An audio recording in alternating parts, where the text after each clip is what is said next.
مشايخنا ووالدينا وأمواتنا وأموات المسلمين أجمعين.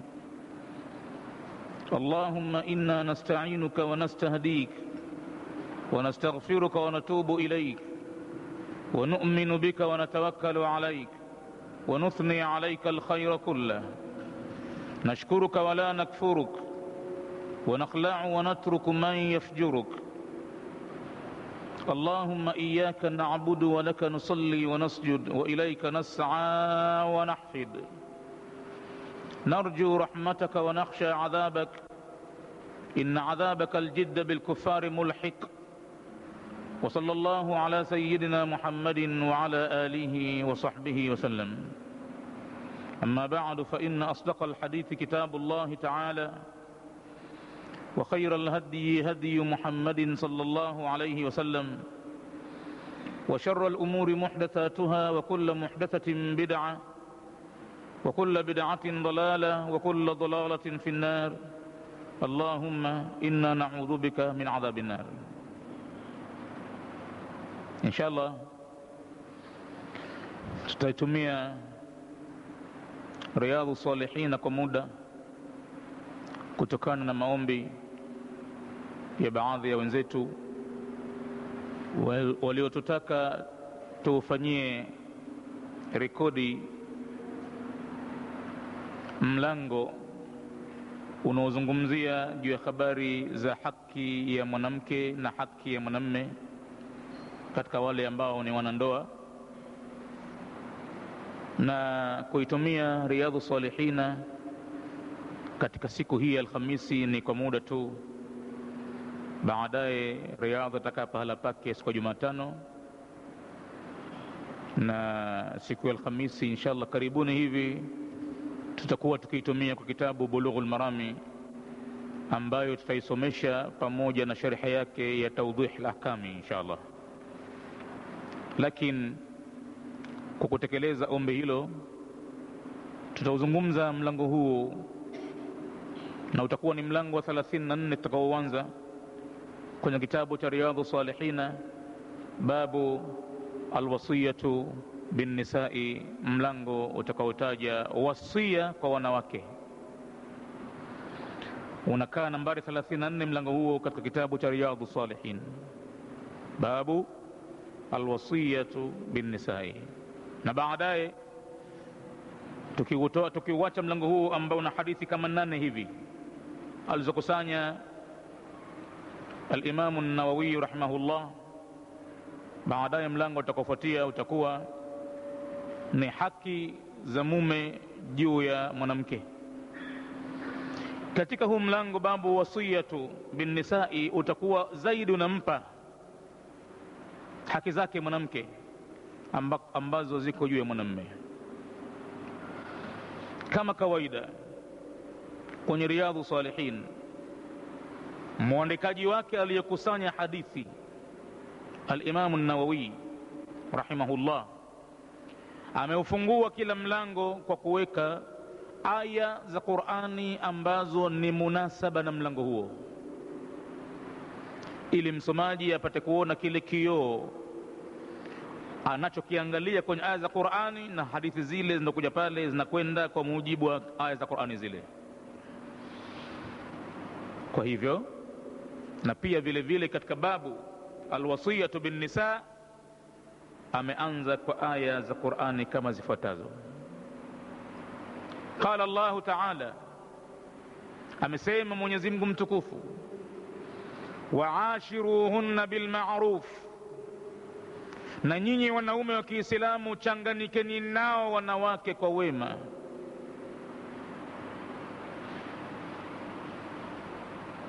Hii aya inapatikana katika Suratun Nisa'i, ile sura iliyopewa jina kwa ni sura ya wanawake, kwani humo katika sura hiyo Mwenyezi Mungu amezungumza sana haki za wanawake na mambo yanayowajibika kwa wanawake. Hukumu mbalimbali ameziweka katika sura hiyo,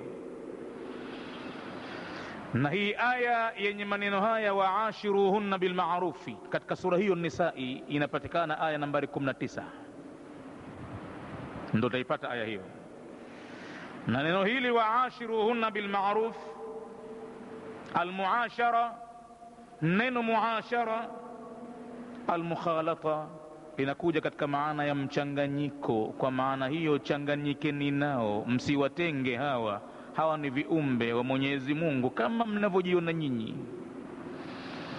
Kabla ya Uislamu, hizo siku za nyuma, mwanamke alikuwa si lolote si chochote katika jamii ya binadamu. Alikuwa anaonekana kama kwamba si binadamu, hana haki yoyote ile. Ni Uislamu pekee yake ndo uliokuja kumkomboa mwanamke, ukamtoa katika idhlali na pingu na kumweka pahala panapostahiki kuitwa yeye ni binadamu, akapewa haki zote.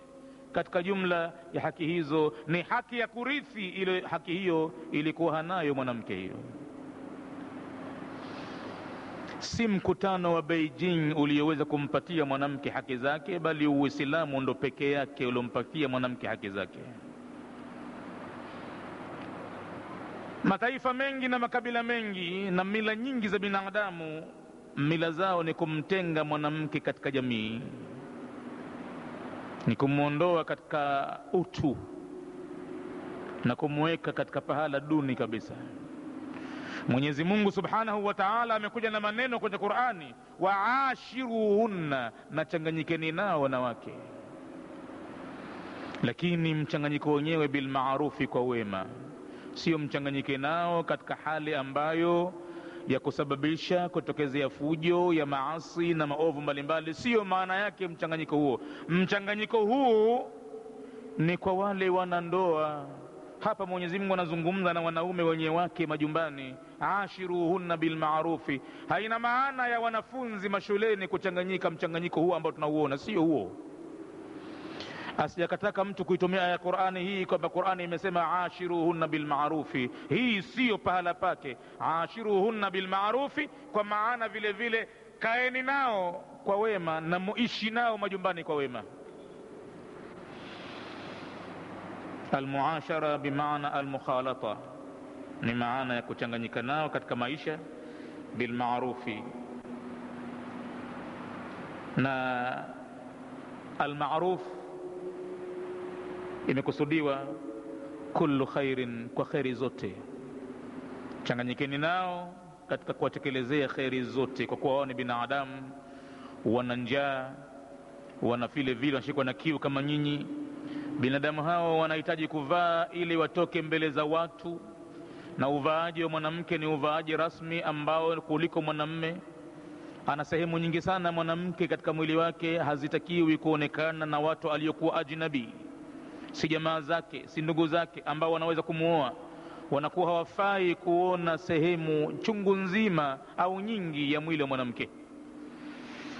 Kwa hivyo hapa maana ya waashiruhunna bil maarufi, maana yake ni kuchanganyika nao katika kuwafanya na kuwathamini kwamba wao ni binadamu, mchanganyiko ambao bil maarufi, kwa mambo yaliyo mema. Ahadi hii aghlabu yake mara nyingi huwa anaipokea mwanamume wakati anafungishwa khutba ya ndoa.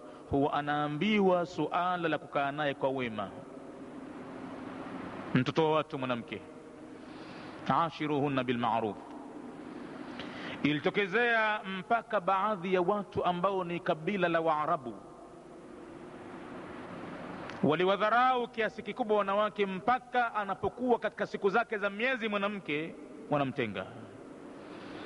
wanamtenga kwa kumuona kwamba hafai tena kuishi katika jamii, ila anakuwa ni mtu wa kutengwa kwa siku zile, mpaka atapotahirika akaingia katika siku za usafi. Hapo mwanamume anakuwa na haja naye. Lakini katika siku zake za miezi alizopona Mwenyezi Mungu, mwanamume alikuwa akimtenga mwanamke, halali naye pamoja. Makazi yake yanakuwa ni jikoni au katika sehemu za bandani, mbali kabisa na watu, mpaka anapotahirika. Uislamu umekuja kumkomboa mwanamke na kumuondolea pingu hizo. Mtume Mwenyezi Mungu akataka kumuonyesha mwanamke kwa ni binadamu, akawaambia masahaba, isna'u kulla shay'in, hapana, msimtenge namna kama hiyo. Fanyeni kila kitu kilichohusu na maisha ambao ni halali kwa mtu na mkewe, ghaira nikahi, isipokuwa kitendo tu cha kuingilia msikifanye. lakini mambo mengine mbalimbali, kula pamoja, kulala pamoja na mambo mengine mbalimbali mengine kayabainisha bibi Aisha. Anasema bibi Aisha radhiallahu anha, mtume alikuwa mimi ananiamrisha nijitande na ninajitanda, basi huwa mtume anastarehe nao mwili wangu, isipokuwa kitendo cha ndoa hakifanyiki, lakini aninifanya kwa binadamu na mimi nakinai kwamba nimepata binadamu,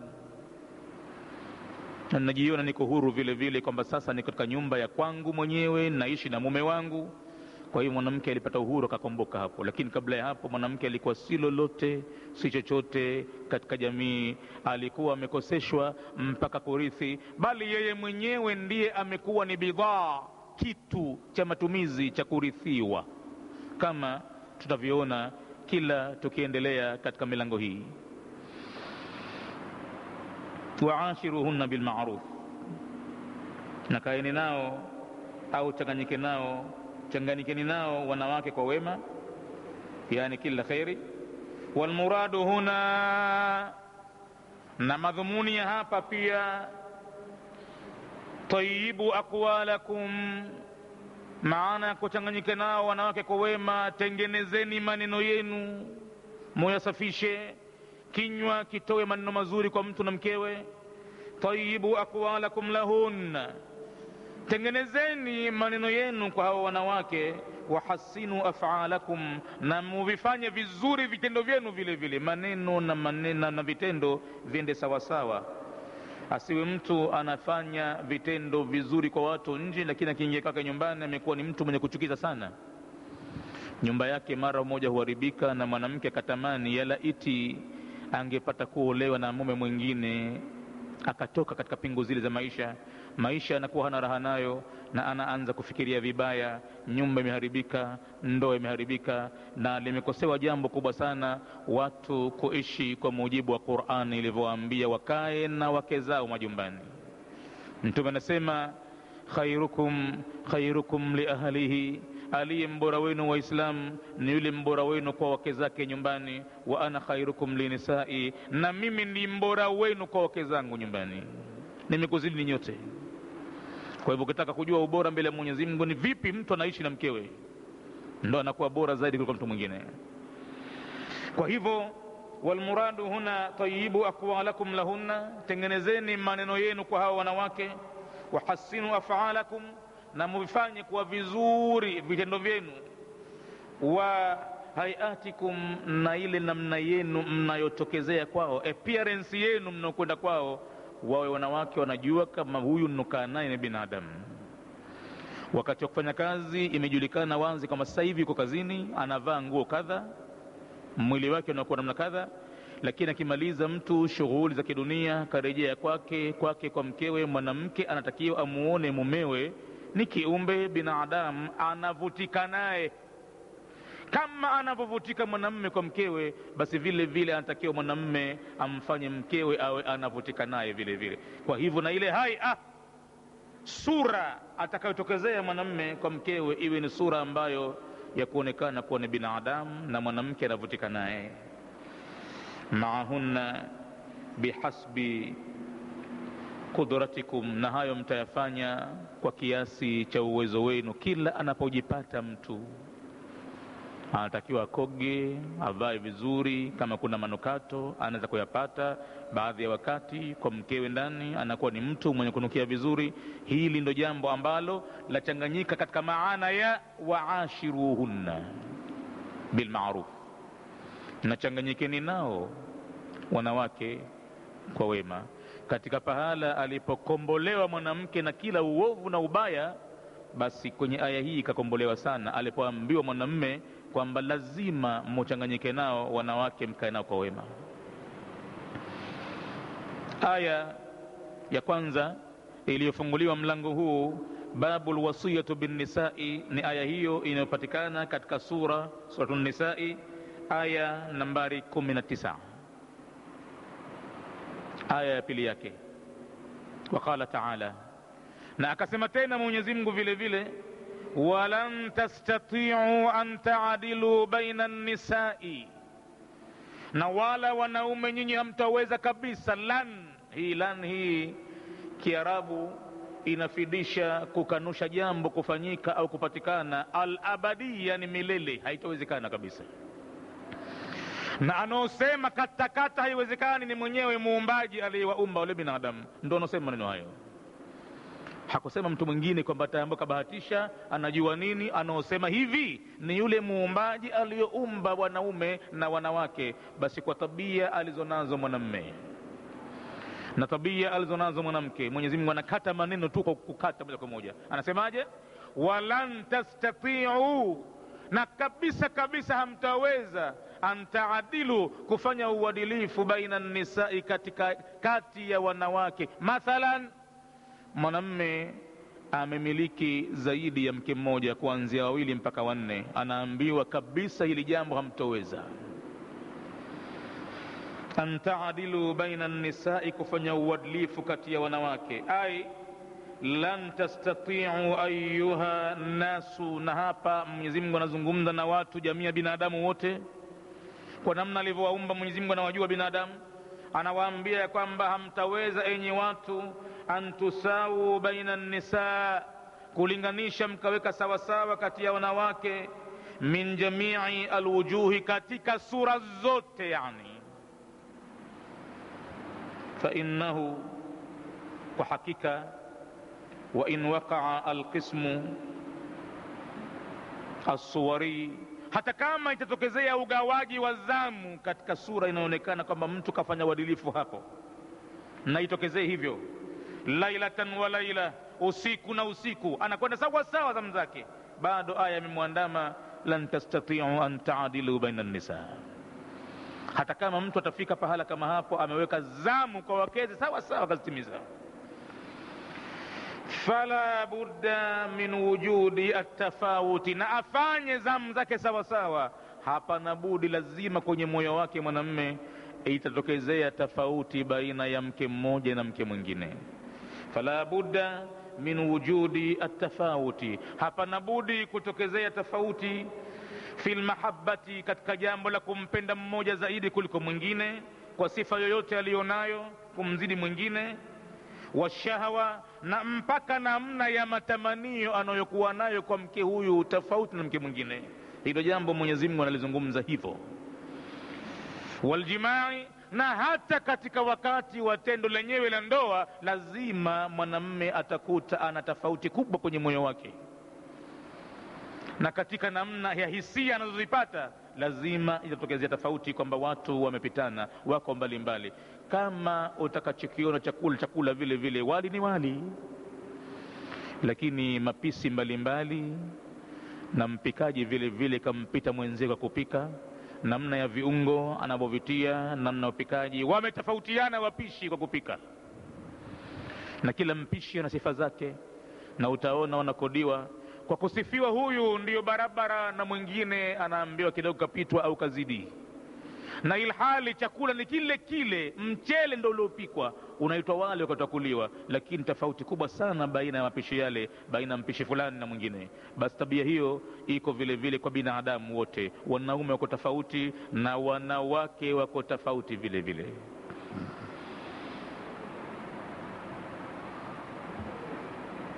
Walan tastati'u an ta'dilu, na kabisa hamtoweza wanaume kufanya uadilifu baina nisai, kati ya wanawake. Walau harastum, hata kama mtajihimiza vipi, hilo jambo mtoliweza hilo, lakini hutoingia lawamani kwa sababu ya kwamba labda mmoja kachukua nafasi kwenye moyo wako, kwamba labda anapendwa zaidi. Hata watoto wako uliowazaa mwenyewe hawatakuwa sawa sawa katika nafsi ya binadamu. Yuko mtoto atamuathiri baba yake zaidi, na atamuathiri mama yake zaidi. Kisichotakiwa kwa mzazi kwa mwanawe, asiwaonyeshe wale watoto wake wengine kwamba yeye kamili upande mmoja zaidi, wazi wazi asionyeshe, ili iwe ni siri yake moyoni. Na vile vile kwa yule ambaye ana wake zaidi ya mmoja, asionyeshe wazi wazi kwamba yeye kamili upande mmoja zaidi, ile ni siri yake mwenyewe, Mwenyezi Mungu amempa. Na nani anaweka mapenzi katika moyo wa mja kumzidi mwingine? Hiyo kazi kwa hakika mpaka mtume wa Mungu ameambiwa, wewe Muhammadi, hata kama ungetoa vilivyomo katika ardhi vyote, usingeweza kuyavuta mapenzi ukaziunganisha nyoyo za watu zikakupenda kama hivi zinavyokupenda nyoyo za Waislamu. Zimefika pahala mpaka wako tayari watu kufa wao mwanzo kabla yako wewe. Kilichofanyika ni nini? Ni kwamba waalafa baina qulubihim, Mwenyezi Mungu ndo aloziunganisha pamoja kati ya nyoyo zao binadamu. Kazi ya kuunganisha nyoyo ya Mwenyezi Mungu mwenyewe. Hawezi mganga mwenye kutumia nyota wala mpigaji ramli wala mwenye hivi, hawezi kabisa kuunganisha nyoyo akaweza kutia mapenzi baina mtu na mtu, hawezi, isipokuwa hiyo ni kazi ya Mwenyezi Mungu peke yake. Waalafa baina qulubihim, Mwenyezi Mungu anamwambia mtume wake ameziunganisha nyoyo zao Waislamu. Wewe umekuja hapa Madina mgeni, hakuna anokujua, lakini kila amri unaoitoa sasa hivi hapa watu wanaitii. Maana yake nini? Na nakwambia law anfakta ma fil ardi jami'an, hata kama ungetoa vilivyomo katika ardhi vyote ili uvute mapenzi ya watu yakupende, nakwambia ma alafta baina qulubihim, usingeweza wewe kuunganisha kati ya nyoyo zao. Walakin Allah alafa bainahum, lakini Mwenyezi Mungu ndiyo aliunganisha baina ya mtu na mtu. Na hili jambo kwa hakika hata kwa upande wa watoto uliowazaa na kwa upande wa wake mtu alionao, ni Mwenyezi Mungu ndiye mwenye kazi ya kuweka mapenzi ya kumzidi mwingine kwenye moyo. Tabia na silka na dasturi huchangia tu, lakini imekuwa ni sababu, bali kazi hiyo kwa hakika Mwenyezi Mungu. Ndio maana akamwambia mja wake walan tastati'u an ta'dilu baina an-nisa'i. Kwa nini hamtaweza? Kwa sababu si kazi yenu, haiko katika uwezo wa binadamu. Utakachokiweza binadamu ndicho ambacho utalaumiwa kama ukifanya. Zamu zako ugawe sawa sawa, unapolisha chakula kizuri huku, na vile vile siku nyingine pahala pengine ulishe vizuri vile vile. Isiwe chakula kizuri kinapelekwa upande mmoja tu na kwingine imekuwa ni kuondolewa njiani tu. Hapana, madhali uwezo upo, basi wale wanakula vizuri na hawa wanakula vizuri. Yule kule anavalishwa vizuri na mwingine vile vile anavalishwa vizuri. Yule kule anapewa maneno yenye ladha, maneno mazuri, maneno ya kuvuta mapenzi baina yao, na mwingine vile vile apewe maneno yale yale. Isiwe mmoja anapewa maneno mazuri na mwingine yeye anasukumiwa tu maneno yote tu yale. Ama hapo penye uwezo wa binadamu ndipo atapolaumiwa. Na ndiyo maana Mwenyezi Mungu Subhanahu wa Ta'ala akafuatisha maneno baada ya kusema walan tastati'u baina an-nisa'i walau harastum, alisema fala tamilu kullal maili, basi msije mkaelekea upande mmoja kila aina mwelekeo. Zamu ziko upande mmoja tu, kwingine hakuna zamu. Pako pahala kafikisha mwanamke hajijui, kama ataulizwa kujibu swala wewe una mume, hajui ajibu nini, maana haelewi haki yoyote ya mwanamume. Mpaka zamu ile ya mumewe kulala kwake imeondolewa, hajui sababu ni kitu gani. Yeye imekuwa yupo tu anahesabiwa mke wa watu, lakini hana haki hata moja anayoipata. Ama hapo Mwenyezi Mungu ndipo atapomtia mbaroni mja wake kwamba jambo limo ndani ya uwezo wake, halafu akulifanya. Fala tamilu, basi msielekee kullal maili, katika kila aina ya mwelekeo. Fatadharuha, mkamwacha mwingine, kalmuallaka, kama kitu chenye kuning'inizwa, kama nanga ya saa ya ukutani, mara imekwenda upande wa kulia mara kushoto, haijulikani hasa upande upi ni upande wake. Imo tu katika kazi hii daima usiku na mchana. Fatadharuha, mkamwacha mke mmoja, kalmuallaqati, kama kitu chenye kuning'inizwa, hakijijui kama yeye ni mke wa mtu au si mke wa mtu, hajui kabisa.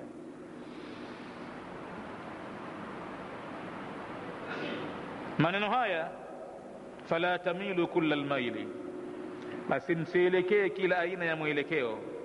Maneno haya idha miltum ila wahidatin, mtakapomili kwa mmoja, fala tubalighu fil maili, msifikirie mbali mno kwenye kuelekea kwenyewe. Ikitokezea kumpenda mmoja zaidi ya mwingine, usioneshe waziwazi wala usielekee moja kwa moja katika mambo ambayo ni haki za wote. Ama ile mapenzi kupenda kwenye moyo wako uingiliwi, lakini usielekee upande mmoja moja kwa moja. Wakila, na ikasemwa vile vile maana yake huwa alfi'lu alladhi, hii fala tamilu kullal maili ni kitendo ambacho yuqsadu biha at-tafdhil, kinakusudiwa kitendo hicho ni kufadhilisha, yani kuweka ubora kwamba mmoja ni bora zaidi kwa mwingine. Hilo usilifanye hilo. wa huwa yaqdiru alla yaf'aluhu, na yeye ikawa anaweza asikifanye kitendo kile na akakifanya kimo ndani ya uwezo wake. Fala tamilu kulla almaili fatadharuha kalmuallaka, na ukamwacha mmoja kama ni kitu chenye kuning'inizwa. Ai fatatrukuha kalmuallaqati, ukamwacha mke mmoja kama ni kitu chenye kuning'inizwa. La hiya mutazawija, hajulikani kama yeye ameolewa, wala mutallaka, wala hajulikani kama kishapata talaka. Maanake kwa hivyo alivyo, unaweza ukasema kwamba hana mume, hapewi chakula, hapewi nguo, na anaweza akahesabu miaka kwa mumewe hajapita pale, au miezi, anaweza hajui siku gani mumewe kapita pale. Huyo hajijui kama yeye kishapata talaka au ni mke wa mtu bado. Kisha Mwenyezi Mungu mbele ya aya hii akasema, wa in tuslihu wa tattaqu, na iwapo mtapatengeneza mlipopaharibu, kama mliyafanya hayo bila ya kujua. Mathalan, wa in tuslihu, na kama mtapatanisha mambo yaliyotokezea mabaya mkatengeneza. Wa tattaqu, na sasa mkaanza kumcha Mwenyezi Mungu. Labda ulikuwa hufahamu mambo haya, wewe ulijiolea tu, hukuwa ukijua haki za mke na mume. Mtu amekwenda katika jambo la kuoa katika kukidhi matamanio yake tu kwenye moyo wake, hakuwa akijua lolote. Sasa baada ya kukaa kitako darasani, labda akaja akashtuka kwamba ala, kumbe Qur'ani imesema hivi. Basi Mwenyezi Mungu anasema wa in tuslihu, na iwapo mtapatengeneza pale ambapo mmepaharibu, watattaqu, na mkamcha Mwenyezi Mungu, fa inna Allaha kana ghafurar rahima, hakika Mwenyezi Mungu amekuwa ni mrehemevu na msamehevu, ataparehemu na atapasamehe pale ambapo pale haribiwa zamani.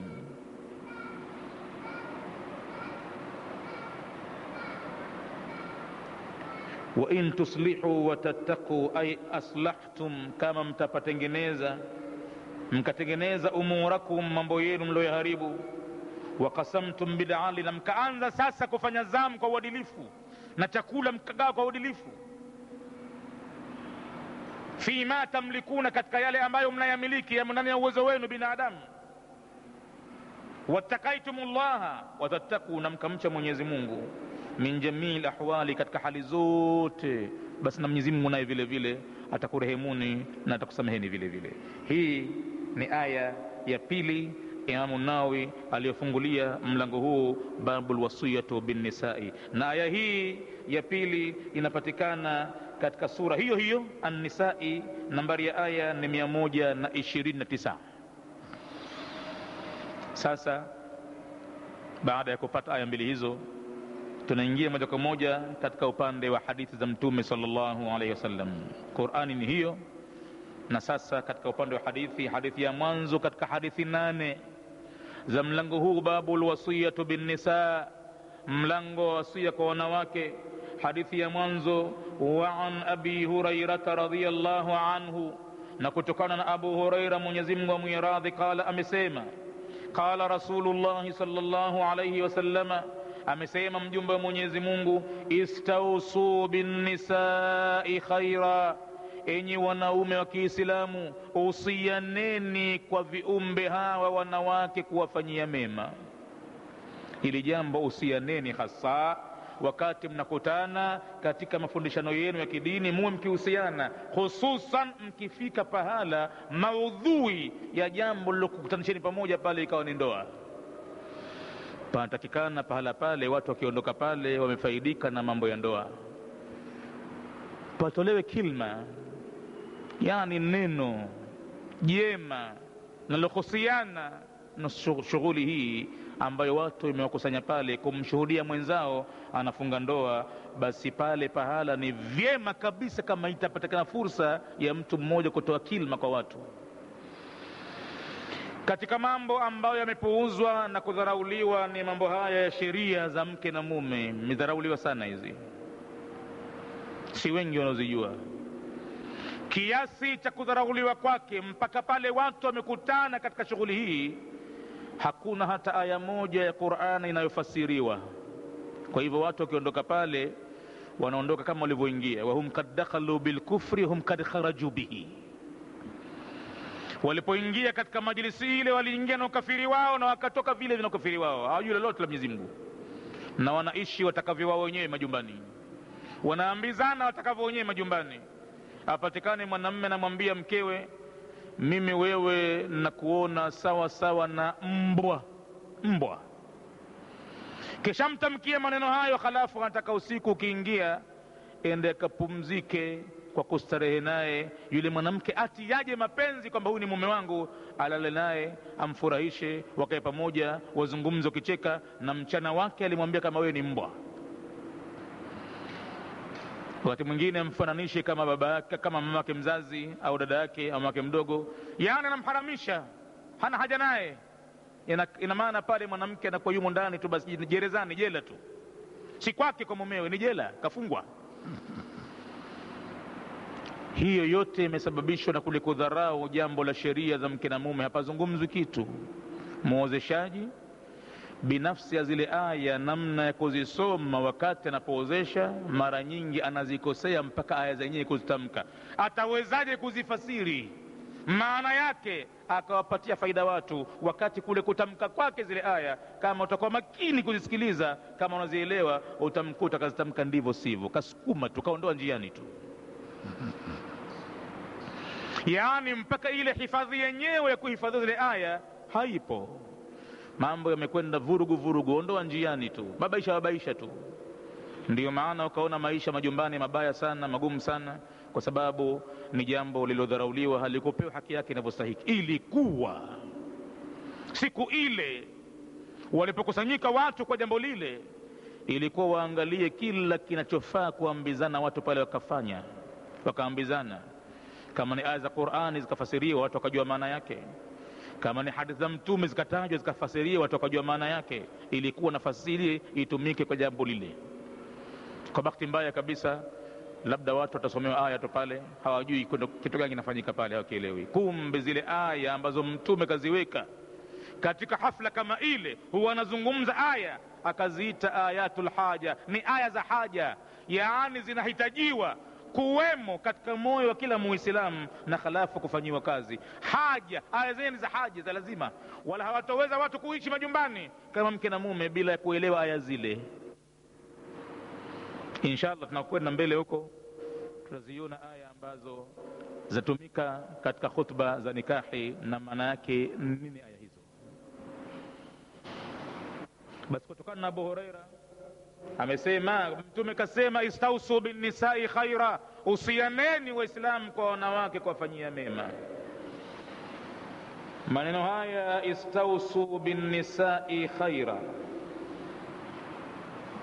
kwa lugha nyingine Mtume anakusudia hapa, ikbilu wasiyati, pokeeni wasia wangu, msiudharau.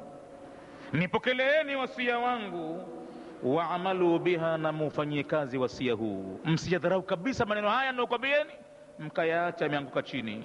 Mtume anazungumza katika uzito wa kusema kwamba nipokeleeni wasia wangu, na anasema nipokeleeni sio amri, ni wasia. Walwasiyatu aqwa min al-amri, na katika uzito wasia unakuwa ni mzito kuliko amri anapoamrisha mtu. Wasia jambo jingine na amri jambo jingine. Ikiwa amri katika usulul fikhi yaktadhi alwujubu, basi wasia min babi aula, unakuja katika mlango ulio bora zaidi katika kuwa ni wajibu kutekelezwa kuliko hata ile amri. Au Mtume anakusudia hapa kwa maneno mengine, liyatlubu alwasiyata ba'dukum min ba'dhin, na atake wasia baadhi yenu kwa baadhi ya wengine. Ina maana mwanamume ende kwa mwenziwe hasa amwambie nataka kuingia katika shughuli ya ndoa, na kuomba mwenzangu, kama una maarifa basi niusie nini kilichopo katika mambo haya, nisije nikajuta baadaye kwa siku 2-3 mke akanishinda. Au anapopambana mtu na majanga ndani ya nyumba, mambo yameharibika, hakuingiliki, hana furaha naye mkewe, anamwendea Muislamu mwenzake, bwana nisaidie, nifanye nini hasa? Nyumbani kwangu kumeharibika na hivi, kishaambezana hivi. Na mwanamke kishakuwa anadai kuachwa hivi sasa. Pengine makosa ni ya mwanamume, na pengine makosa ni ya mwanamke, anapokujia kwamba nisaidie mwenzangu niusie, basi Mtume katika maneno haya istausu bin nisai khaira, imo ndani yake katika maana vile vile liyatlub ba'dukum ila ba'dhin alwasiya, hebu na watafute baadhi yenu kutoka kwa baadhi ya wengine wasia, ili nyumba zao zipate kutengenea. Ndiyo maana vile vile ya istausu bin nisai khaira, na atake wasia mmoja wenu kwa baadhi ya mwingine vile vile. Wayalzamu min dhalika, na wakati wasia umetolewa italazimika moja kwa moja katika hayo, an tuhafidhu, mkishapewa wasia itabidi muhifadhi wasia huo, alaiha, juu yake, lianna man wassa ghairahu, kwa sababu yule ambaye amemuhusia mwingine bishaiin, kwa jambo lolote, kana ahrasa alaihi, amekuwa na pupa juu yake kumuhusia mwenzake, basi asidharau, na hasa pale alipokwenda mwenyewe kumwambia nisaidie nihusie mazuri, basi akipewa wasia ule sidharau, akiufata ataona mambo yake yanaanza kwa kitako sawa.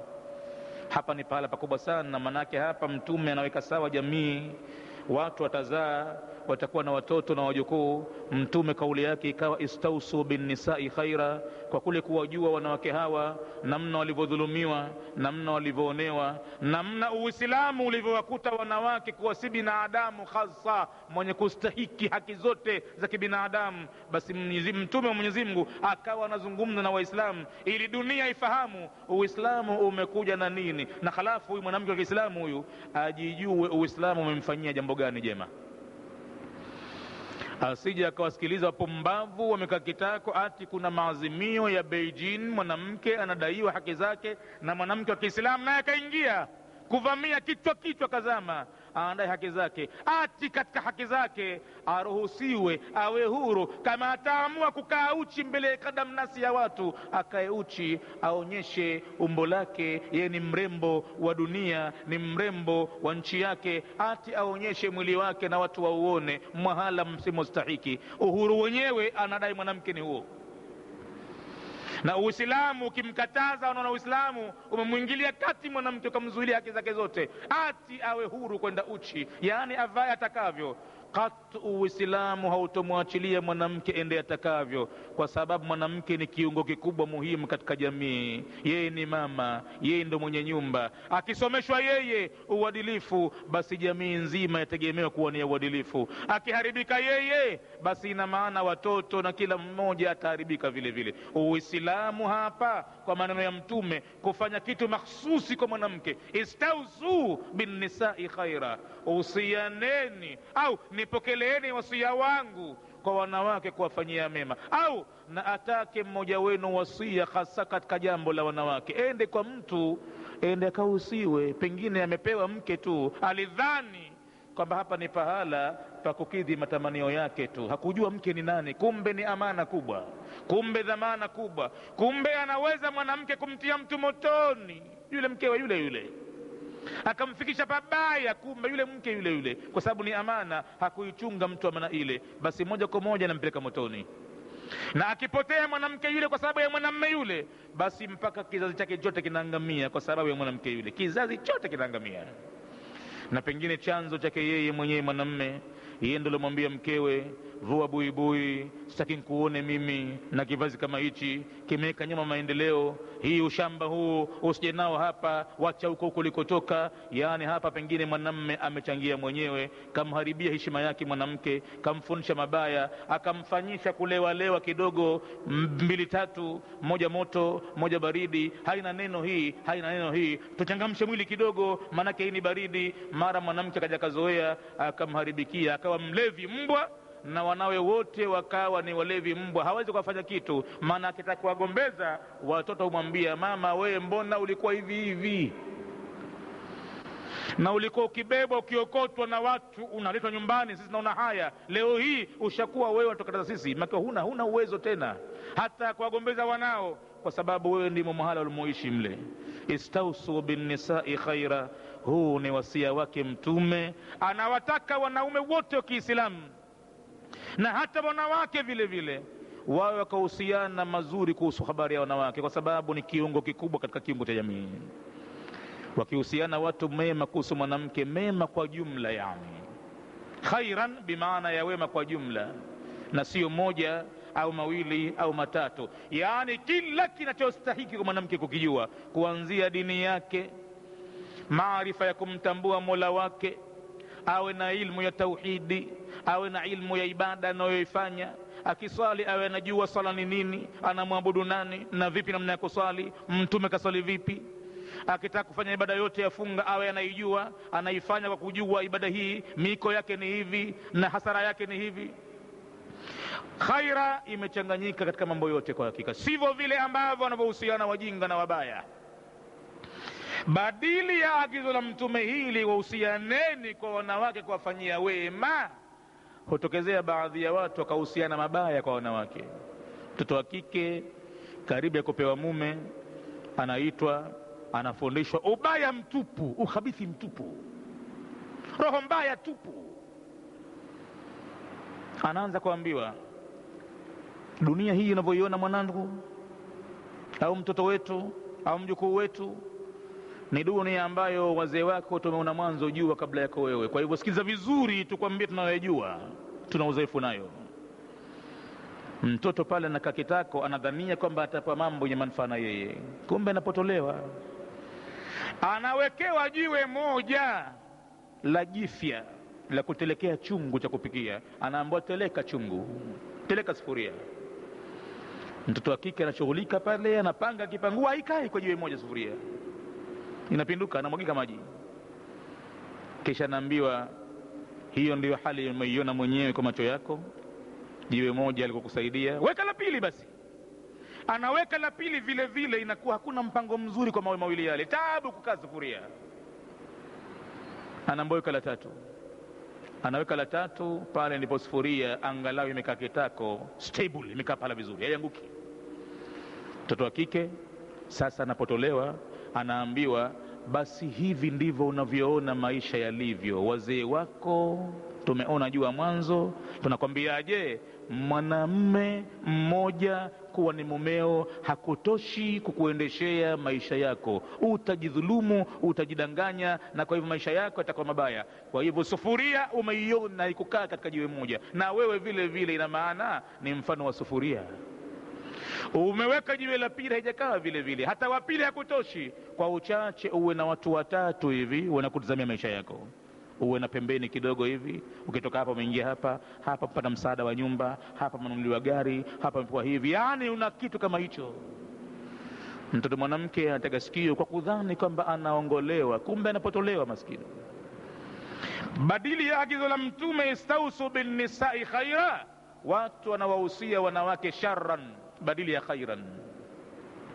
Matokeo yake jamii ndo kama unavyoiona Kiislamu hii. Wapi imefikia jamii? Pale pabaya sana, pabaya mno.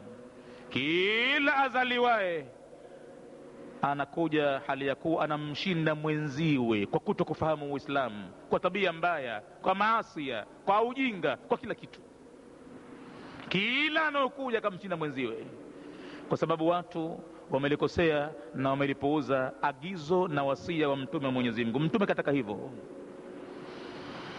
Kisha mtume akaendelea katika hadithi hii aliposema, istausu bin nisai khaira, aliendelea akasema, fa innal mar'ata, kwani hakika ya mwanamke, khuliqat, ameumbwa mwanamke. Hivi unavyomuona mtume ndo mfundishaji bwana. Yale mawe matatu ni uongo, ni shetani yule. Mtume sasa hapa anatoa mpaka asili ya mwanamke, mpaka umbile nataja. Kwa nini nakwambieni nipokeleeni wasia wangu kuhusu wanawake, kuwafanyia wema? Na mtume anasema ninawahusisha hapa kwa majina wanawake. Mkiwakosea wanawake ndo mmekosea kila kitu. Kama hamkuwahusia nyinyi Waislamu wanawake mema, watakuja kuwahusia makafiri mabaya, na kwa hivyo wakikuponyokeni wanawake, mmeponyokwa na kiungo muhimu katika jamii.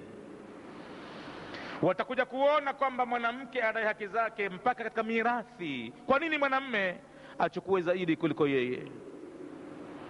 Na kwa nini mwanamme awe na mke zaidi ya mmoja, na kwa nini mwanamke asiwe na mume zaidi ya mmoja? Watafika mpaka kudai hapo vile vile, watake uhuru ya kwa mwanamke naye vile vile awe na waume zaidi ya mmoja, na kama si mume basi ndo yale mawe kaekewa, awe na mwanamme, awe na hawara.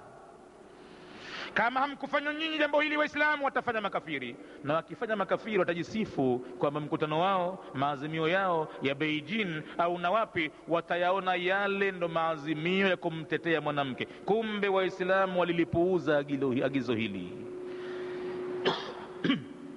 Hawakukaa kitako wakamuhusia mwanamke mazuri, hawakumfundisha mema. Matokeo yake wamemkamata makafiri, wamemwahi wao, wakamfundisha vile ambavyo wanataka wao. Tahamaki mwanamke wa Kiislamu aliharibika, akapotoka, akajiona kwamba yuko huru kabisa mpaka kuvaa nguo atakazo na kufanya atakavyo mbele ya utu aina yoyote ile. Alidhani kwamba yeye ni binadamu, ana haki zake zote.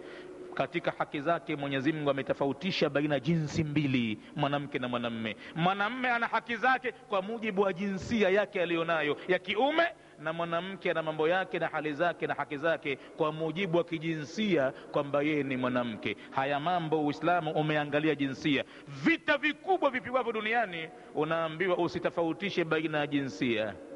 Wao wamelenga pengine mbali kabisa, ingawa kwa dhahiri wanakuonyesha pale ya kwamba tusimbague mwanamke na mwanamme, lakini pale kwa hakika Uislamu pako pahala umetenganisha katika mambo mengi.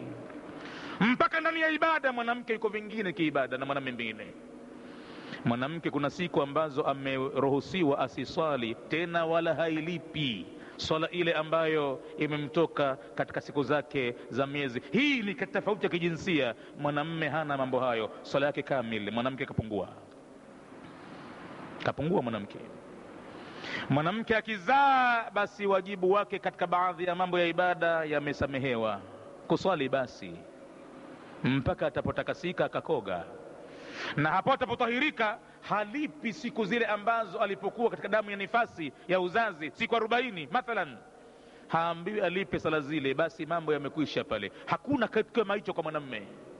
Iko tofauti kubwa baina ya kijinsia kati ya mwanamke na mwanamme, tena mpaka ndani ya matendo ya ibada wako tofauti mwanamke na mwanamme, na hali ya mambo nyingi vile vile wametofautiana. Lakini wajanja duniani wametumia lugha mbaya kabisa, lugha ya kutofautisha, kwa maana ya kubagua, kuweka ubaguzi, lakini lengo lao ni jengine, ni kuifanya Qur'ani isifanye kazi, ni kumfanya Muhammad asiwe ni mwenye kutawalia dunia, kwamba yeye ndiye mwenye kutengeneza kwa mafunzo yake, bali watu wengine wanamkiuka Nabii Muhammad kwa kuleta mambo katika dunia wafuatwe nao vile vile.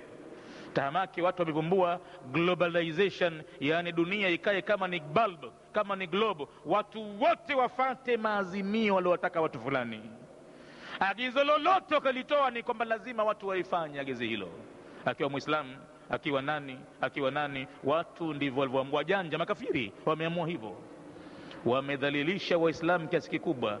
Tizameni Uislamu namna gani ulivyomtakasa mwanamke, ukamweka pahala pakubwa sana, kumtoa katika unyama na ushenzi na ujinga, ukamweka kuwa ni binadamu anaojulikana, anatakiwa ausiwe mazuri special kwake yeye. Maana akitengenea yeye, imetengenea mpaka jamii, wanawe pia watatengenea. Litakuwa limewekwa ua la johari ndani ya nyumba, linang'ara vizuri sana, kwa kuwa ni mwanamke kapikika sana katika dini yake, anajua vizuri, heshima yake imekuwa kubwa. Basi tegemea na wanawe vile vile watapata malezi mema na watakuwa na heshima kubwa, kwa sababu wanaume walifuata agizo la Mtume, wakahusiana kuhusu wanawake kuwafanyia wema. Wa adhanu al-ishai biidhnillahi tabaraka wa taala. Naam, tunaendelea bado na hadithi ya kwanza katika babu alwasiyatu bin nisa.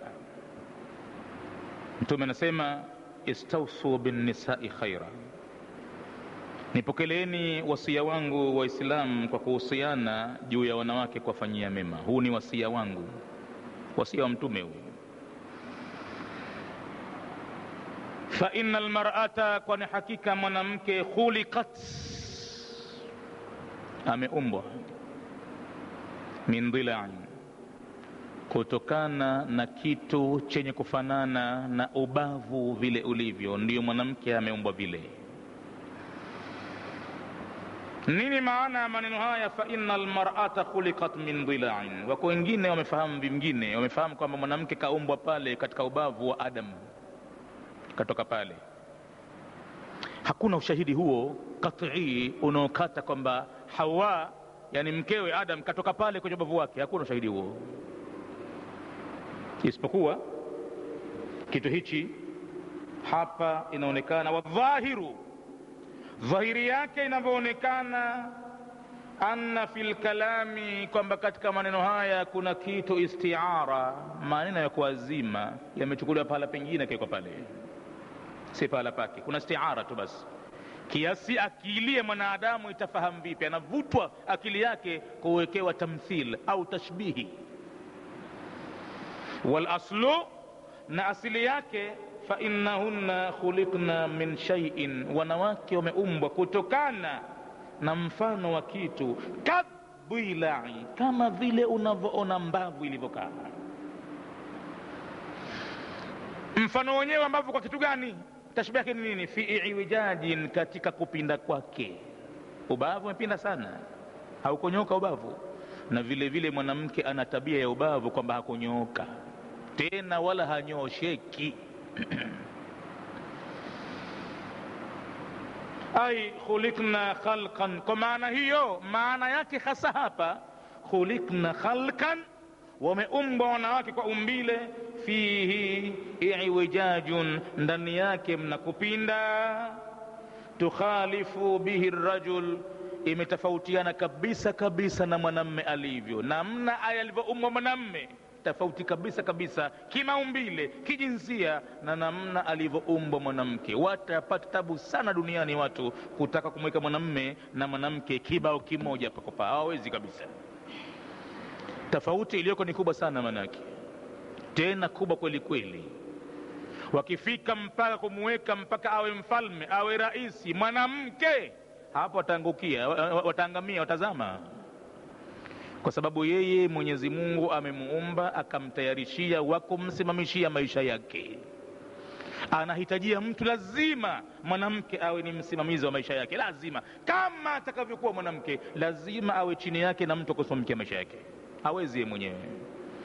Tena kwa sababu nyingi mno za kijinsia, za kimaumbile, kuna mambo chungu nzima, lazima awepo msimamizi. Msimamizi huyo Mwenyezi Mungu Subhanahu wa Ta'ala amemchagua mwanamume. Ar-rijalu, wanaume, qawwamuna, wao ndo wamewekwa wasimamizi, ala nisaa, juu wanawake. Ar-rijalu, maana mwanamke lazima apate mtu kumsimamishia maisha yake, awepo mtu msimamizi kwa ajili ya chakula, kwa ajili ya nguo, kwa ajili ya watoto, kwa ajili ya mahangaiko ya kuchuma. Mwanamke hata kama ataajiriwa pahala, miaka yake ya kufanya kazi ni kidogo sana, na katika miaka hiyo kidogo vile vile kuna siku za kuchukua ujauzito, kuna siku za kuzaa, inabidi kwa muda mrefu hayupo kazini,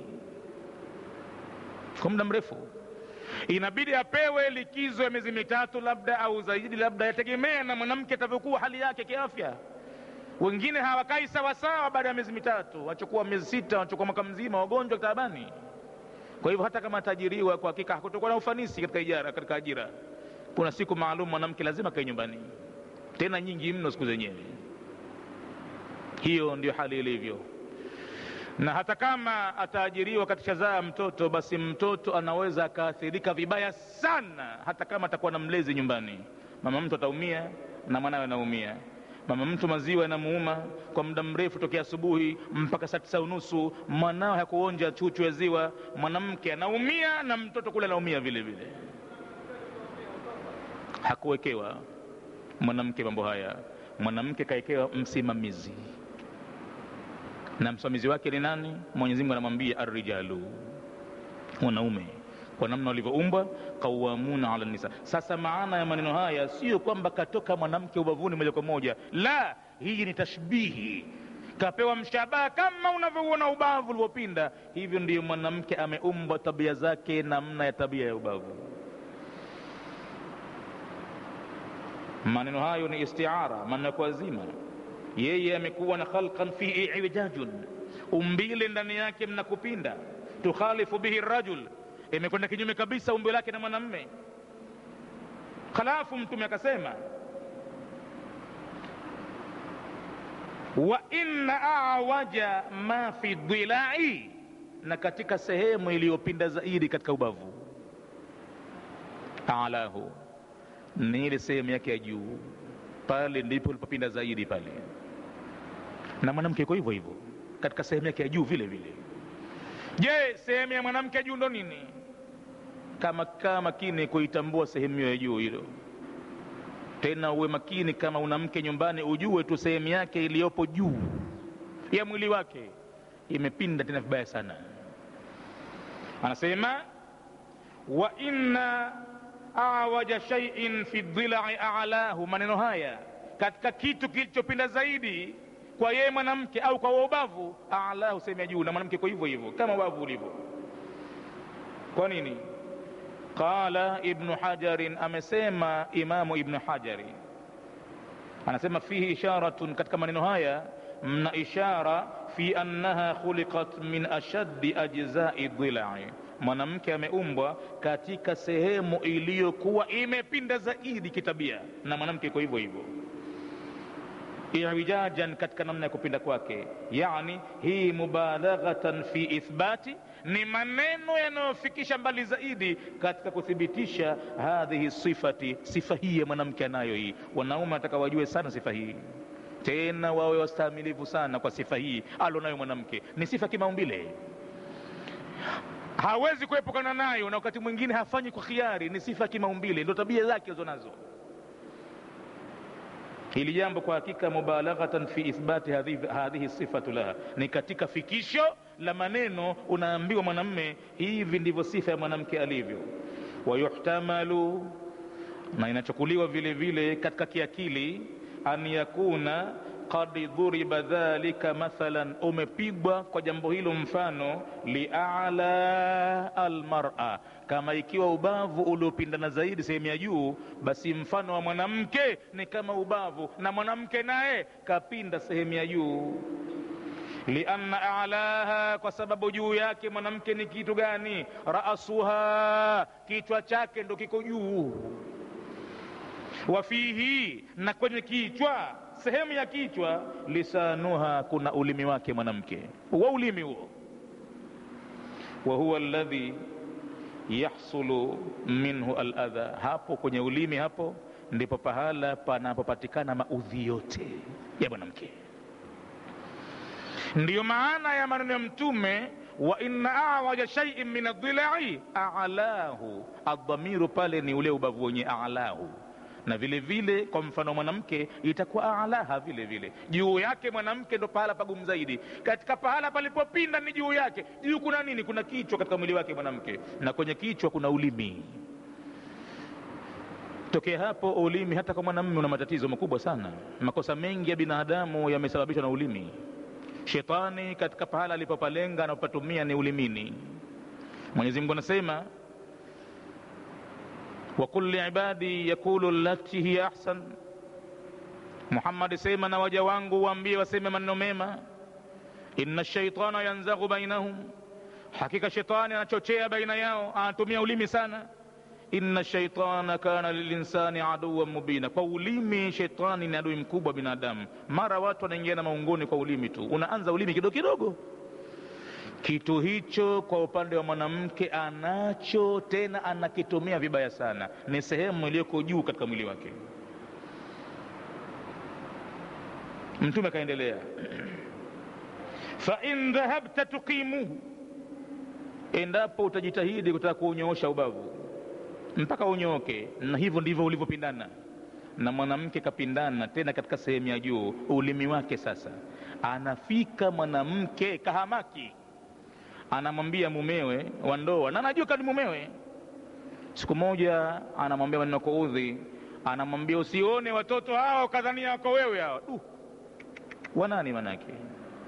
Iko siku mtaani utaona maneno, watu wamegombana, wanaanikana aibu zao uwanjani. Mwanamke umsikia atamka maneno magumu, au anakujia mwanamume, leo kananiambia makubwa sana leo. anaambia wale watoto si wangu mimi wale, na ilhali anajua kwamba ni wake, lakini kwa ile tabia ya kike, tabia ya kupindana kwake, alikopindana sehemu ya juu kwenye ulimi wake, kichwani kuna ulimi, basi anamwambia mwanamme, yaani mumewe, kwamba wale watoto si wake wale. Anamwambia kwamba wewe umekuwa ni mwanamme wa kupata watoto kama hawa, wewe unaweza kupata watoto kama hawa wewe? Ni matusi yaliyokuwa makubwa mno. Kama hakuwa mtu na busara za kusoma dini kisawasawa, na kama mtume kausia wanawake wafanyiwe, kama mtu hana kitu hicho, basi atakuwa akitoa talaka maisha yake kila siku, au atakuwa akiua na kupiga na kuvunja. Lakini anatakiwa awe mstahamilivu sana, aijue tabia ya wanawake ilivyo majumbani, kwamba wao wamepindana sana, na katika sehemu yao iliyopindana, kama sehemu ya ubavu ni juu, na juu mwanamke ni kichwani, kichwani kuna ulimi, ulimini mwanamke anasema atakavyo, anasukuma tu.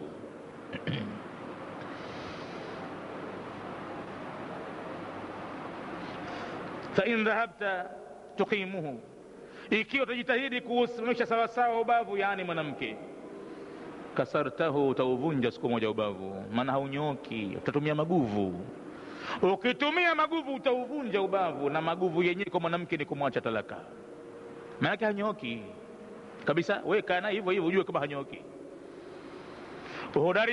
Uhodari uwe nao wewe. Sasa tabia zako zibadilishe, wewe uje matawi ya chini, ulimi wako uchonge sawa sawa, iwe daima lugha yako ni nzuri mno, matendo yako usimuonyeshe ukaanza kumwonyesha vitimbi mpaka kaingie kwenye mambo ya kukuudhi na kukutamkia maneno mabaya. Maana baadaye watoto watakuja kuhangaika, watatafuta walezi, hawana walezi, na mama utompata hatakuwa na mahaba ya watoto wale, maana si wake. Matokeo yake ni kwamba utakuwa ukioa sana na unaoa bila mafanikio, au utakuwa ukiacha sana, kila siku unaacha tu kwa sababu wasia wa mtume hukuutekeleza. Basi kama kutumia maguvu, fa in dhahabta tuqimuhu kasartahu wa in taraktahu, na kama utauacha ubavu ukai hivyo hivyo ulivyo, basi lam yazal a'waj, hautoacha ubavu kuwa ni kwamba umepindana. Na mwanamke atakuwa hivyo hivyo, wewe ukitumia maguvu utauvunja, yani utamwacha, na kama utamwachia awe vile vile ndivyo atavyokuwa hivyo hivyo, hatoacha kwa tabia zake zilizonazo yeye. Mtume akarejea tena kwa kariri, fastausu bin nisa, basi usianeni kwa wanawake kuwafanyia wema. Alhadithu muttafaqun alayhi wa fi riwayatin fi sahihaini, hadithi hii imekuja katika riwaya nyingine kwenye sahihi mbili ya Bukhari na Muslim, kuwa mtume katamka maneno haya yafuatayo: almar'atu kadhilai, mwanamke ni kama ubavu, in aqamtaha, kama utaunyoosha ubavu usimamishe, yani mwanamke umsimamishe umnyooshe, kasartaha, utamvunja. Wa in istamta'ta biha, na kama utamwachia uishi naye ukastarehe naye hivyo hivyo alivyo, basi mwanamke huyo ufahamu, wa in istamta'ta biha istamta'ta biha fawahiya iwaju, utastarehe naye huko akiwa yeye kapindana, ndio tabia zake alizonazo hizo. Wa fi riwayatin li Muslim, na katika riwaya nyingine ya Muslim, wa innal mar'ata khuliqat min dhila'in, imekuja kwa maneno mengine ya mtume ya kwamba mwanamke ameumbwa kutokana na tabia kama ubavu ulivyo. Lan tastaqima laka ala tariqatin, kabisa kabisa, lan tastaqima laka, hataweza kunyooka kwa upande wako wewe mwanamke, ala tariqatin, juu ya njia unayoitaka, hakai sawa hata siku moja.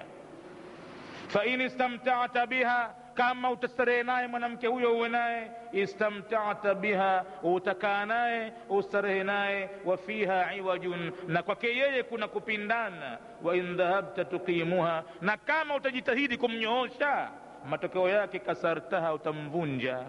Wa kasruha, na kumvunja kwake mwanamke, talakuha, ni kule kumwacha kwake. Utakuwa ukiwaacha wangapi? Na ilhali tabia pengine uko unakotoka ukute kulikuwa hakujambo kidogo, huku ndiko kuja sasa hivi kubaya zaidi. Na kama utatumia maguvu, basi ujue utamwacha tu basi. Qawluhu awaj huwa bifathi al-aini wal-wawi, neno awaj linasoma kwa fatha ya aini na wao vile vile awaj. Tuangalie faida gani tunaipata katika hadithi hii ya mwanzo, babu alwasiyatu bin nisa'i. Kuna faida kama 4 hivi. Ya kwanza mtume hapa analenga na kukusudia tikrarul wasiya, kule kukariri kwake mtume wasia, kakariri tena istausu bin nisa.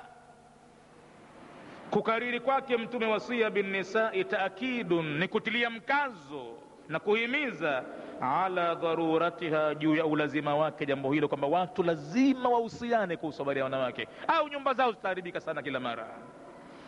Wadhalika, na mtume kahimiza hivyo na kutilia mkazo hivyo, lidhaafihinna, kwa sababu ya udhaifu wao wanawake kimaumbile, kitabia, kiakili, wana udhaifu mkubwa sana. Wahtiyajihinna, na kule kuhitajia kwao wanawake, ila man yakumu biamrihinna, kumpata yule atakayesimamia mambo yao, lazima wampate kusimamia mambo yao. Na nani huyo? Arrijalu, wanaume. Wa fil hadithi, na vile vile faida ya pili yake katika hadithi hii, tawjihun limuamalati nisa, mtume katoa mwelekezo wa kuwatendea wema wanawake. Bitasamuhi, mtume kataka wasamehewe sana, wapuuzwe maneno yao na baadhi ya vitendo vyao vipuuzwe mbalini. Mtu asijaze kati ya moyoni, kanambia hivi kanambia hivi, asijaze, ajue tabia hii anayo huyu. Wasabri, na vile vile kusubiri katika hali ya kukaa naye mwanamke, ujue kutakuwa na mambo magumu sana. Hata maamiri almu'minina wakikiona cha mtema kuni kwa wanawake kabisa. Ilitokezea wakati anakuja mtu kuja kushtaki kwa Saidina Umar, wakati ni khalifa amiri almu'minina, anakuja wambu. Saidina Umar anamuona kwa dirishani, mtu anakuja kwake, lakini kufika chini ya nyumba yake, yule bwana kapiga breki na kageuka na kwenda zake. Saidina Umar anamuita, mbona kwenda zako? Njoo. Nilikuwa ninakuona nakuja, mimi najiandaa kutoka nje kupokea, unakwenda zako vipi? Akaambia, mimi nitosha, nilosikia kwako napambana nayo, nikaona amiril mu'minin anaambia hivi, mimi nani? Ndio ninakwenda zangu. Maana nimesikia namna mwanamke anavyodata, nikajiuliza anatamka hivi bila amiril mu'minin huyu, nikaona basi nakwenda zangu, sina haja. Kwa hivyo mtume anakusudia hapa mwanamke ni dhaifu na anahitajia wa kumsimamia katika maisha yake, lazima apatikane mtu madhubuti, na Mwenyezi Mungu amekadiria ar-rijalu qawwamuna 'ala an-nisa'i. Wa fil hadithi tawjihun limuamalati an-nisa'i bitasamuhi was-sabri, yani wanawake wataka uvumilivu mkubwa na kuwasamehe katika mambo watakayoyafanya au maneno watakayoyasema, na wala usiyokaona ya kwamba imekuwa too much mno, wanawake wanapewa nafasi kubwa sana, wanadekezwa sana. Hapana, itakuja haki vile vile ya mume ambaye iko juu ya mgongo wa mwanamke. Na tukifika hapo vile vile, wanawake wasidhani kwa mwanamume labda kapewa pembejeo kubwa, katukuzwa sana, kapewa nafasi kubwa sana. Hapana, hivi ndivyo ilivyo Uislamu, kila mmoja kapewa haki yake. Hapa sasa tuko katika upande wa mwanamke kumtetea yeye, haki zake hizo, tena atakasamehewe, avumiliwe. Usidhani kwamba hapa kapewa kichwa na ina maana kwamba atasema atakavyo, atafanya atakavyo, na atadeka mwisho kwambie, kwani mimi hunijui, mimi tabia yangu kama bavu hivyo. Kwa hivyo wewe kama unaweza kana mimi uwezi, mimi kama bavu bwana, nimepindana mimi bwana. Hiyo kama atasema hivyo ni katika ujinga wake mwenyewe. Wewe mchukulie kwa mtume anavyokuhusia. Hivi anakuhusia mtume Mwenyezi Mungu hivi. Na Mwenyezi Mungu amekwambia kwamba waashiruhunna bil ma'rufi, changanyikeni nao kwa wema. Hawa jitahidini sana, hawa wanawake hawa mko tofauti kijinsia, wao wenzao ni dhaifu sana hawa. Bali hata motoni mtume kawaona wengi zaidi wanawake kuliko wanaume, kwa vile namna walivyo. Kaona wengi na wenyewe walishtuka, kwa nini umetuona wengi sisi? Wanatufanyia mapendeleo, wanatufanyia kama hutupendi, kwa nini umetutaka kama hivyo? Mtume kawaambia, kwa sababu nyinyi mnakithirisha laana zaidi na mnakanusha mpaka jamii, mnampa mtu mtoto si wake amle amrithishe, hali yako unamjua babake ni nani na ukaficha. Na Mwenyezi Mungu ameingilia kati pale hapo, akakwambieni wanawake, wala yahillu lahunna an yaktumna ma khalaqa Allahu fi arhamihinna, wala si halali kwa wanawake kukificha alichokiumba Mwenyezi Mungu katika matumbo yao. Maana wanawake wanajua mimba ni ya nani, wanajua. Kama atama kuficha anafanya ukhabithi mkubwa sana manake. Faida ya tatu katika hadithi, mtume anakusudia inayatul islami, kuonyesha watu au dunia hifadhi, uchungaji wa Uislamu, bilmar'ati, namna ulivyomchunga mwanamke. Hivi ndivyo Uislamu ulivyomchunga mwanamke, ukampa haki zake kama umemhifadhi kama kwamba ni binadamu mwenye kustahiki malezi na kuchungwa na kusamehewa na kupuuzwa. Hivi ndivyo mwanamke ambavyo kachukuliwa awe ndani ya Uislamu. Wa riayatuha, na katika uchungaji wake mwanamke huyo, muhafadhatun, ni kuhifadhi, ala salamati almujtama, juu ya salama ya watu wanaoishi pamoja. Kama mwanamke amehifadhiwa, basi mpaka mujtamaa wote utahifadhika vile vile. Akikosewa mwanamke kuhifadhiwa, ina maana jamii yote imeharibika vile vile. Watu akikosea kidogo tu kumtunza mwanamke, kumtunza, basi wamekwisha. Na faida ya 4 katika hadithi hii, tawjihu rijal, ni kuwaelekeza wanaume, bitahammuli, kwa kuyabeba, ma qad yadhharu, yale ambayo huenda yakatokezea waziwazi, minan nisai, kwa wanawake. Wanatakiwa wayabebe, wayachukue kwa uzito wote kifuani, huku wanajua tabia za wanawake ni tabia gani. Wayabebe, wasiwe wepesi kuuachilia mbali mzigo. Hapana, wabebe. Mtume ametaka tawjihu rijali, kuwaelekeza wanaume, bitahammuli ma qad yadhharu minan nisa, kuyabeba mambo ambayo huja yakatokezea kwa wanawake, min tasarrufatin, katika mambo mbalimbali ya kukaa nao kimaisha. Liannahum, kwa sababu wanaume wao, aqdaru ala alihtimali, wana uwezo Mwenyezi Mungu amewapa kubeba zaidi, wasabri minhunna, na kuwasubiria hao wanawake, au kuvumilia kuliko wanawake. Wanaume wamepewa, Mwenyezi Mungu kawapa kitu kikubwa zaidi. Kwa hivyo wasiwe wepesi kuvunjika moyo, wasiwe wepesi kuendekeza hamaki zao, huku kila mara mtu ama kweli Mtume kanambia mimi mwanamke tabia zake kama ubavu zilivyo. Amjue pakifika pahala tena hapastahimiliki tena, haiwezekani tena, hakuna ile sakana Mwenyezi Mungu aliyoitaka ipatikane baina mke na mume, litaskunu ilaiha. Ikiwa hakuna sakana tena, basi njia iliyopo ni talaka. Ingawa Mwenyezi Mungu haipendi talaka, lakini talaka baadhi ya wakati ni kheri, kwa sababu inamkomboa mtu katika idhlal. Anafika pahala mtu mpaka ibada zake hazifanyiki tena akifunga swala tu anamkumbuka mkewe namna gani alivyo nyumbani. Nyumba imeharibika. Anaweza mwanamume akawa na furaha kazini kote kule, muda wote mchana kule, lakini akisifikiria tu kwamba sasa ninarejea nyumbani, balaa kubwa. Na mwanamke vile vile akifikiria tu kwamba sasa hivi ataingia huyu, basi anaingia katika jela vile vile. Upate wengine hupatikana mume akawa ndiye, mwanamke akawasie, na upata kati vile vile mwanamke akawa ndiye na mume akawasie. Mambo hivyo ndivyo yalivyo, na ikikosekana taaluma hii, basi mambo huzidi. Lakini kidogo ikipatikana hii, na yakienda haya majumbani yakiwa nafika, na ndio maana nikachukua uzito kukubali kurejea kufanya tena ukanda wa video katika darasa hii, kwa sababu niliona ule umuhimu wake. Kama utaingia majumbani, angalau utaweza kusaidia kwa kiasi kikubwa. Kwa hivyo mlango wa babu alwasiyatu bin nisa'i tumeuanza kwa hadithi moja, na hadithi zake ni 8. Inshallah tutakwenda nao taratibu mpaka tuumalize, na tutatumia siku ya Alhamisi kuendeleza darasa hizo kwanza, kabla hatujaanza Bulugh Marami. Isipokuwa kesho tutakuwa na darasa ya fiqh sunna. Tumeuanza mlango wa zaka wiki iliyopita, tutaendelea nao mlango ule, lakini wiki ijayo tutapata kutumia siku 2 double kwa Riyadhus Salihin kwenye mlango huu. Siku ya Jumatano na Alhamisi yake tutatumia wiki ijayo siku 2 double kwa kitabu cha Riyadhus Salihin. Hayo ni mambo ya muda tu, baadaye tutafanya darasa kwa kila siku na kitabu chake, lakini kwa sasa natumia hivi kwa dharura tu. Kwa hivyo Jumatano na Alhamisi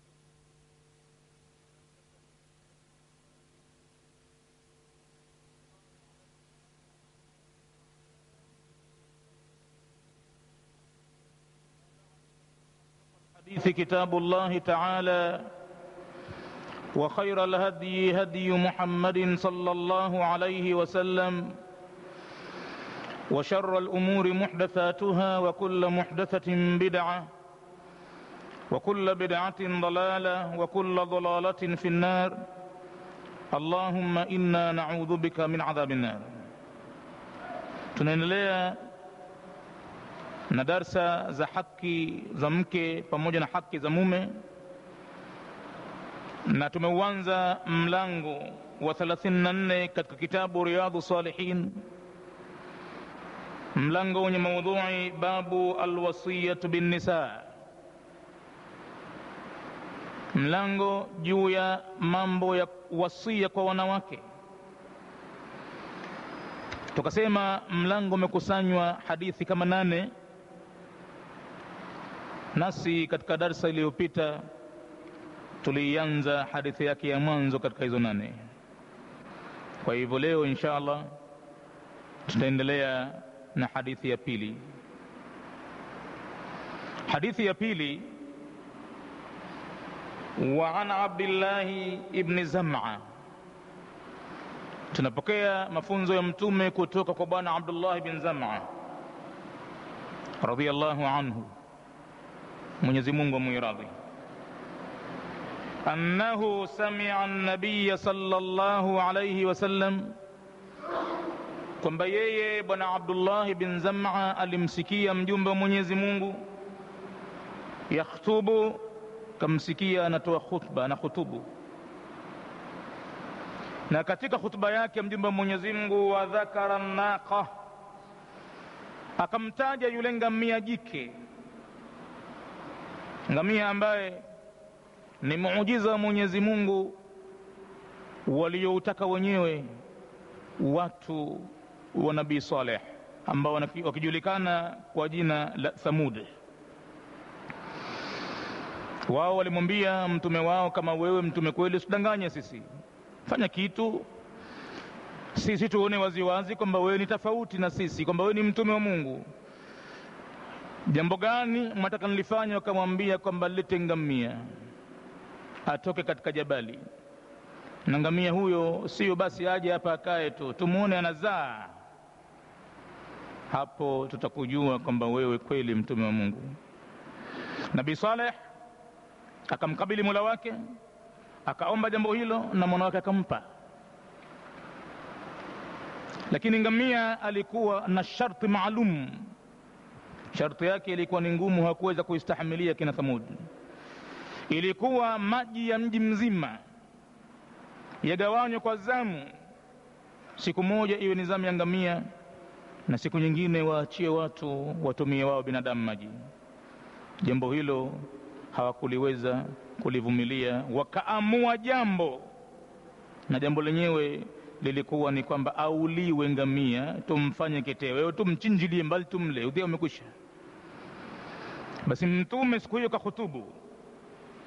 Alipohutubu akataja mfano wa watu waovu na majeuri na majabari, akamtaja ngamia jike Mwenyezi Mungu, akamtaja ngamia bwana mtume, na akamtaja vile vile walladhi aqaraha, na yule ambaye amemtumbua kwa kumchinja ngamia huyo. Faqala Rasulullah sallallahu alayhi wasallam, katika kusimulia habari hiyo bwana mtume akasema, idhin ba'atha ashqaha, kumbukeni pale alipoinuka kwa ghafla na nguvu na jeuri yule shaki wake umma huo, yule mtu aliyemuovu kuliko wengine kwenye kaumu hiyo.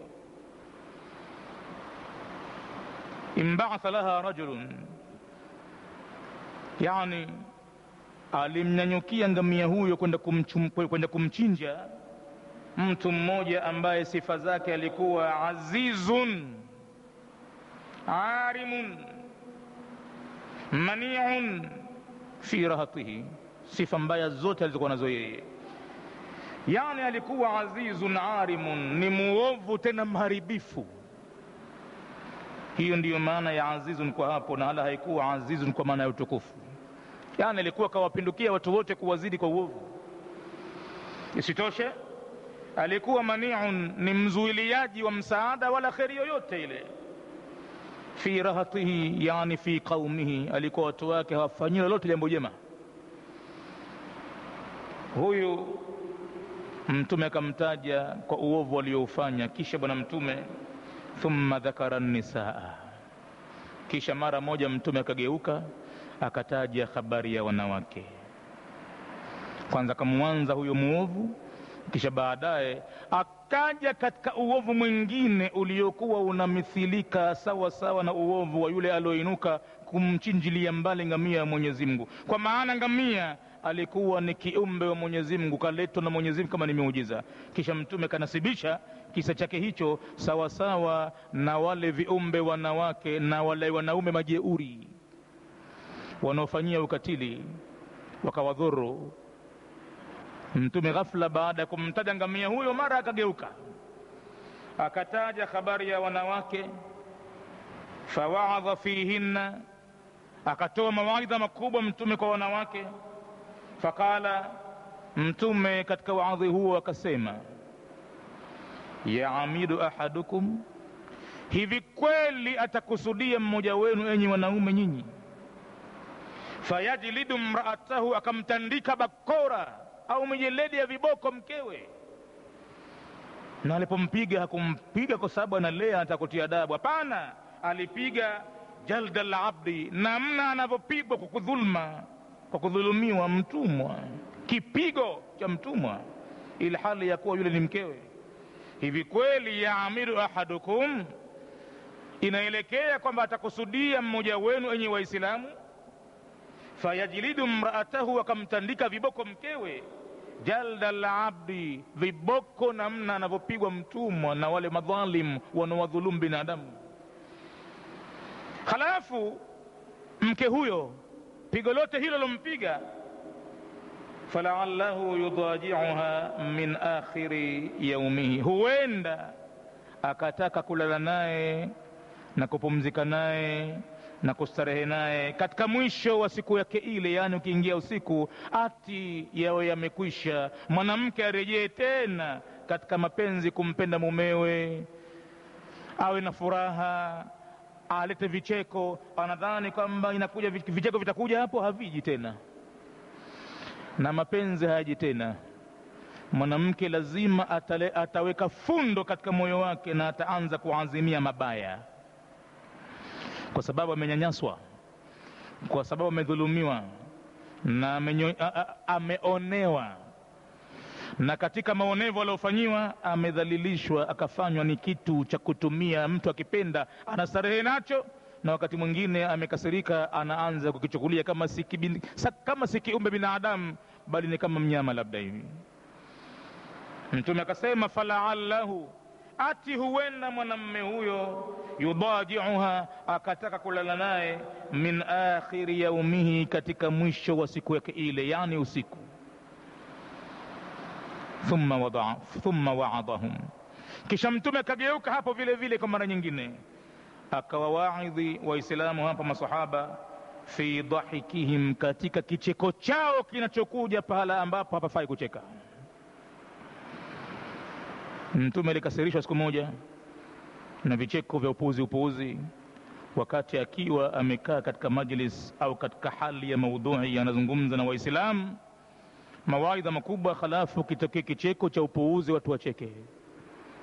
Akawapa mawaidha watu, akawawaidhi fi dhahikihim, kuhusiana na kicheko chao, min ad-darta, kutokana na jambo la kibinadamu, jambo la kawaida, jambo ambalo kila mtu analifanya. Kwa mfano, mmoja katika majlis ametokwa na upepo kwa ghafla, pengine alikuwa usingizini, hakujijua. Kama angelikuwa yuko macho asingefanya hivyo, naye anajua pengine kwamba kitakunguka kicheko, watu wacheke na wamgeukie kumtizama, lakini ni jambo la kawaida. Binadamu huwa lazima gesi yake tumboni itoke. Mwingine anaweza kujizuia na mwingine hawezi kujizuia, kwa kutegemea na maradhi alionayo au umri alionao. Basi pumzi zile zikamtoka mbele za watu wakaangua kicheko, wakaanza kucheka. Mtume pale pale aligeuza mazungumzo, na alikuwa akizungumza mazungumzo mazito kuhusiana na uonevu wa wanaume kuwaonea wanawake kwa kuwapiga pigo la mnyama. Basi pale pale mtume aliacha mazungumzo yale, akaja kuwaonya watu fi dhahikihim, katika kicheko chao, min ad-dartati, katika jambo la kawaida la kibinadamu, kutoka mtu na upepo. Wakala, mtume akasema, lima yadhaku ahadukum, Vipi atathubutu kucheka mmoja wenu mimma yafal, katika jambo ambalo na yeye pia analifanya? Anacheka nini? Ni kawaida isiyopendeza, hasa katika majlisi ya kumtaja Mwenyezi Mungu, kusoma mambo ya dini ya Mwenyezi Mungu, halafu pengine pametokezea kitu pale kuzungumzwa na mzungumzaji, ikawa baadhi ya watu wanakonyezana, ikawa baadhi ya watu wamezungusha shingo zao watizamana wao. Yani subject iliyokuja ni subject ambayo wao inawagusa kwa vile ambavyo wataona kwamba washapata kicheko. Ni katika tabia moja mbaya, ubaya wake inavuruga ile majlis na kufanywa kama si majlis ya Mwenyezi Mungu, wala si pahala pema pa kuzungumza mazito, bali ni pahala ambapo kawaida vya kucheka cheka watu na kukonyezana na kutizamana, ni pahala ambapo anaiangusha ile hadhi. Mtume aliyaona hayo siku alipocheka watu, akawaambia hapana. Lima yadhaku, kwa namna gani atacheka ahadukum, mmoja wenu, mimma yafalu, katika jambo ambalo yeye mwenyewe analifanya yeye mwenyewe. Mpaka hapo hadithi mutafaqun alayhi, imewafikiwa kupokelewa kwake na maimamu Bukhari na Muslim. Hiyo ndiyo sababu moja ya kicheko inayotajwa katika baadhi ya tafsiri ya hadithi hii, kutokana na tamko litamka hapa la hadithi min ad-darta. Ili darta linafasiriwa katika makamusi ni mlio wa sauti ya nguvu wakati mtu ametokwa na upepo. Hiyo ni moja katika maana iliyotajwa, na maana nyingine wako waliosema kwamba hapa panakusudiwa Mtume alipotaja habari ya mtu kumpiga mkewe pigo kama anapiga mnyama, halafu akasema anataraji mtu kulala naye usiku na iwe yamepita aliyopita kama kwamba halijafanyika jambo. Baadhi ya watu hapa wakatazamana wakacheka. Mtume akageuza akawaambia, ala, mnacheka katika jambo ambalo mmoja wenu analifanya? Bwana, kila mmoja anafanya jambo hili nyumbani kwake. Yote mawili haya muhtamal, inachukuliwa kuwa ni moja katika maana ya maneno ya Mtume yale. Almuradu kwa yote mawili, kwa yote mawili, ikiwa ni katika jambo la kuvunja upepo, ikiwa ni katika maneno ya Mtume kuhusu pigo la mwanamume kumpiga mwanamke halafu baadaye usiku akataka kulala naye, kama itakuwa ni hivyo, almuradu madhumuni watu wamecheka katika majlisi ambayo Mtume alikuwa serious anazungumza, na akizungumza Mtume sifa zake zimetajwa katika baadhi ya vitabu.